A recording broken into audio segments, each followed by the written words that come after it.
Мен шатланып эшлим, өзүмнүн ишимди яратып эшлим. Туган авыл. Фәнил Гарифуллин үзе туып үскән авылында фермерлык эшчәнлеген 2014 елда башлый. Бүгенге көндә ул районда аягында нык басып торучы фермерларның берсе. 15 авылдашына эш урыны булдырган.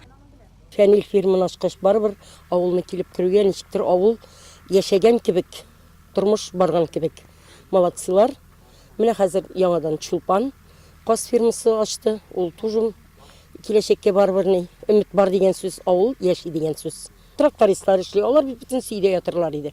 Әле барыбер менә хезмәт урыны булгач, кешенең бит күңеле күтәрелә.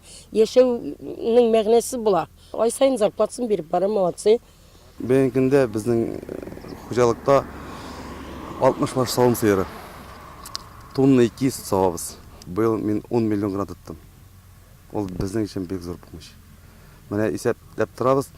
Тагын терлекләр алып кайтырга, корпусларын тоттырга. Ул безнең терлекләргә бирелмәде грант, техникалар алырга. И яңа техникалар алып мәктәбез. Фәнил Гарифуллин крестьян фермер хуҗалыгы фермалары янында тагын бер бина торгызылган. Монысы кышчылык буенча фермер Чулпан Нурмөхәммәтованыкы. Моңа кадәр Казан шәһәрендә яшәгән Чулпанны туган туфрак яңадан үзенә тарткан.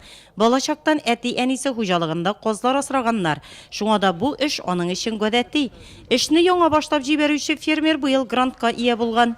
Элеккеге җимерек биналар урынында 1,5 гектар җирне казытып, казлар өчен ясалма сулык булдырганнар. Начинающий фермер булып, грант выиграть иттем миллион ярым. Миллион ярым бирелде миңа 1,5 ярым казга алырга и тезергә ферма. Тан зурайырга 2нче елга әгәр быел матур гына казларымны урнаштырып битерсәм, күбрәк алырмын дип уйлыйм. Районның эш фермеры Наил Хайбуллин, Фәнил Гарифуллин һәм Чулпан Нурмөхәммәтова бергәләп кооператив оештырган ниятлиләр. Берсе җирдә бөртек, печән үстерә, икенчесендә терлекләр, өченчесе казлар асрый. Наил тавышта үзем терлекләрне арттырмак телим, мин дә үзем терлекләрне арттырмак телим. Терлек булгач бит инде корм күбрәк кирәк. Безнең кооператив кебек әйбер инде менә. Шулай бер-беребезгә булышып эшлибез. Фермерлар зур планнар белән яшиләр, дәүләттән ярдәм булганда җиңсызганып эшләргә һәм максатларга ирешергә була диялар. Нурлат районында 2012 елдан алып 26 фермер, крестьян фермер хуҗалыкларын үстерүгә юнәлтелгән дәүләт программалары нигезендә грант алды.